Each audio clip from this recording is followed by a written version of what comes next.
नमस्कार, स्वागत है आपका झारखंड समाचार में। अब 8,15,000 झारखंड के विद्यार्थियों के खाते में आएंगे पैसे। तो वहीं झारखंड में आज भी होगी झमझमा बारिश। 25 सितंबर के बाद बदलेगा मौसम, फिर से मौसम का मिजाज होगा भयंकर। वज्रपात से सावधान रहने की चेतावनी जारी। और ईडी ने सीएम को पूछताछ के लिए बुलाया तो सुप्रीम कोर्ट के निर्देश पर हेमंत सोरेन ने किया हाई कोर्ट का रुख, सीएम नहीं पहुंचे कार्यालय। तो वहीं इस पर बाबूलाल मरांडी का सीएम हेमंत सोरेन पर तंज, आदिवासियों की जमीन हड़पने वाले को सतारा गिरफ्तारी का डर, पहुंचे हाई कोर्ट। और अब नहीं होगा भेदभाव, होमगार्ड को मिलेगा पुलिस कर्मियों के समान वेतन, सरकार की याचिका खारिज। और 27 साल के लंबे इंतजार के बाद महिलाओं को मिला सम्मान। तो अब तक की सभी बड़ी खबरों पे बात करने से पहले आपसे छोटी सी अनुरोध है कि कृपया वीडियो को एक प्यारा सा लाइक अवश्य कर दीजिएगा, क्योंकि आपका एक लाइक करना ही हमारे मेहनत का फल होता है। तो शुरुआत करते हैं आज की पहली और बड़ी खबर से।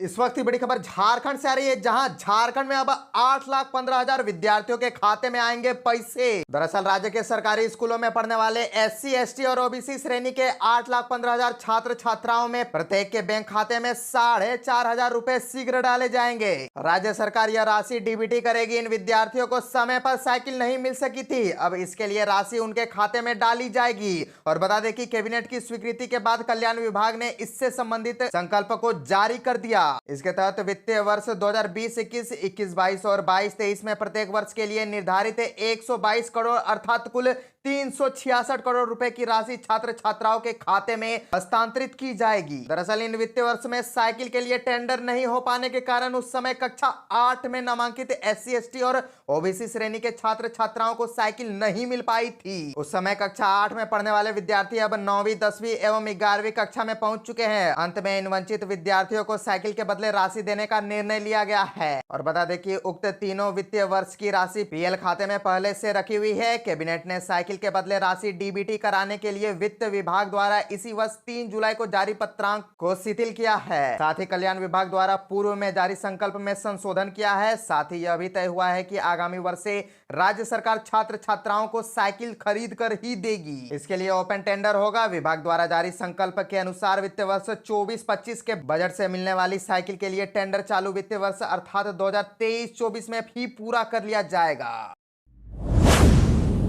तो वहीं झारखंड में होमगार्ड को लेकर बड़ी खबर, अब नहीं होगा भेदभाव, होमगार्ड को भी मिलेगा पुलिस कर्मियों के समान वेतन, सरकार की याचिका खारिज। दरअसल राज्य के होमगार्ड जवानों को पुलिस कर्मियों के समान वेतन और अन्य सुविधा देने का रास्ता साफ हो गया है। सुप्रीम कोर्ट ने समान वेतन देने के झारखंड हाई कोर्ट के आदेश के खिलाफ सरकार की याचिका को खारिज कर दिया है। जस्टिस जेके महेश्वरी और जस्टिस केवी विश्वनाथन की खंडपीठ ने इस मामले में सुनवाई करते हुए हाई कोर्ट के आदेश को बरकरार रखा है। हाई कोर्ट की खंडपीठ ने इसी साल 12 जनवरी को राज्य सरकार को होमगार्ड को समान वेतन व अन्य भत्ता का लाभ देने को आदेश दिया था। कहा था कि जब होमगार्ड के जवान थानों में पुलिस कर्मियों के साथ उसी तरह का काम करते हैं तो उन्हें भी पुलिस कर्मियों की तरह सुविधा मिलनी चाहिए।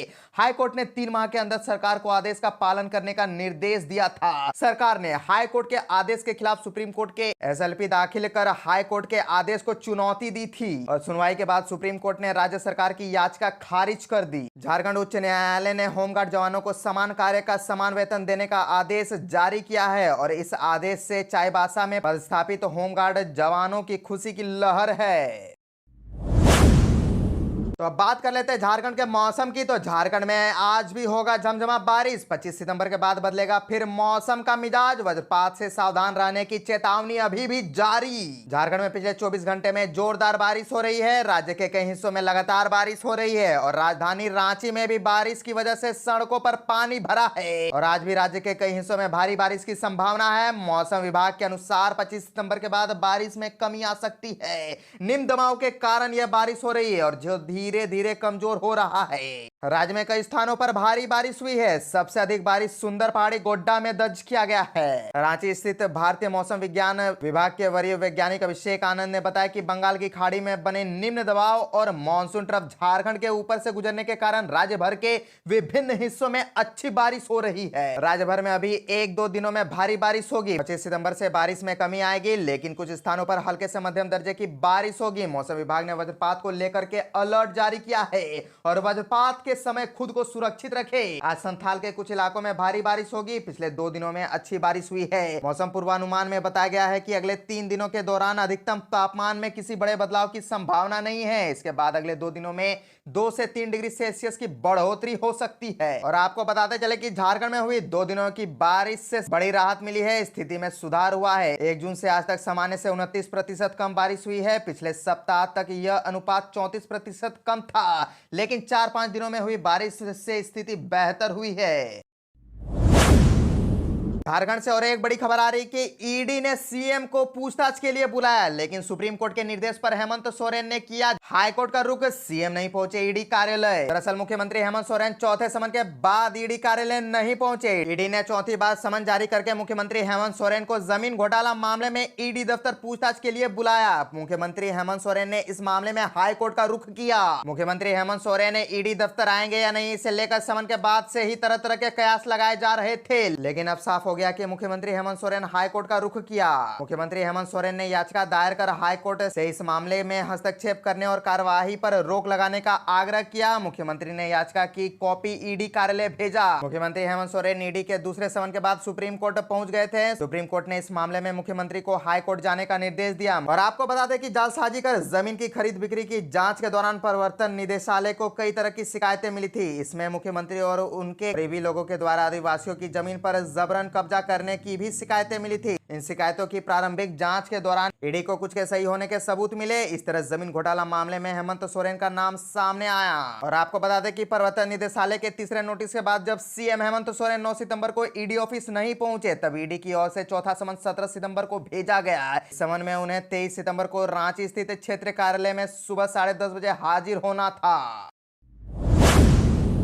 बाबूलाल मरांडी का सीएम हेमंत सोरेन पर तंज का आदिवासियों की जमीन हड़पने वाले को सता रहा गिरफ्तारी का डर, पहुंचे हाईकोर्ट। जमीन घोटाला मामले में पूछताछ के लिए सीएम हेमंत सोरेन को ईडी के समक्ष पेश होना था, लेकिन अब तक वे नहीं पहुंचे। उन्होंने हाईकोर्ट का रुख किया है। सीएम हेमंत सोरेन के इस कदम को लेकर भाजपा के प्रदेश अध्यक्ष बाबूलाल मरांडी ने तंज कसा है। उन्होंने ट्वीट कर कहा कि सीएम को गिरफ्तारी का डर सता रहा है, इसीलिए वे ईडी ऑफिस नहीं जा रहे हैं। बाबूलाल मरांडी ने कहा कि सीएम गिरफ्तारी से बचने के लिए हाईकोर्ट की शरण में है। अपने ट्वीट में प्रदेश अध्यक्ष बाबूलाल मरांडी ने लिखा कि मुख्यमंत्री हेमंत सोरेन जी को डर है कि आदिवासियों की सैकड़ों एकड़ जमीन खुद हड़पने के घोटाले एवं मनी लॉन्ड्रिंग में पूछताछ के लिए बुला रही ईडी ने उन्हें गिरफ्तार कर सकती है। इस कारण वे ईडी के सामने पूछताछ के लिए जाने की हिम्मत नहीं जुटा पा रहे हैं। सुप्रीम कोर्ट से कोई राहत नहीं मिली तो अब गिरफ्तारी से बचने के लिए हाईकोर्ट की शरण में जाएंगे। उन्होंने लिखा कि यह डर अच्छा है। गलत करने वाले हर व्यक्ति को कानून का डर होना ही चाहिए, चाहे वह कितना भी प्रभावशाली, पहुंच और पैसे वाला क्यों ना हो। खास कानून का यह डर हेमंत जी को पहले ही आ गया होता तो झारखंड और झारखंडियों को लूट खसोट और आतंक का यह नंगा नाच देखने को नहीं मिलता, न ही देश दुनिया में झारखंड की इतनी बदनामी होती। और बाबूलाल मरांडी यही नहीं रुके, उन्होंने सीएम हेमंत सोरेन के दिल्ली जाने और कानूनी राय लिए जाने की बात को लेकर लिखा कि हेमंत जी को झारखंड से लेकर दिल्ली तक किसी भी तरह जेल जाने से बचने के लिए यहाँ वहाँ मत्था टेकने, घूमने और महंगे से महंगे वकीलों पर गरीबों की गाड़ी कमाई का करोड़ों रुपए भी खर्च नहीं करना पड़ता। 27 साल के लंबे इंतजार के बाद महिलाओं को मिला सम्मान। भाजपा महिला मोर्चा की प्रदेश अध्यक्ष आरती खुजूर ने कहा कि प्रधानमंत्री ने महिलाओं के सशक्तिकरण के लिए अतुल्य कार्य किया है। 27 साल के लंबे इंतजार के बाद महिलाओं को सम्मान मिला।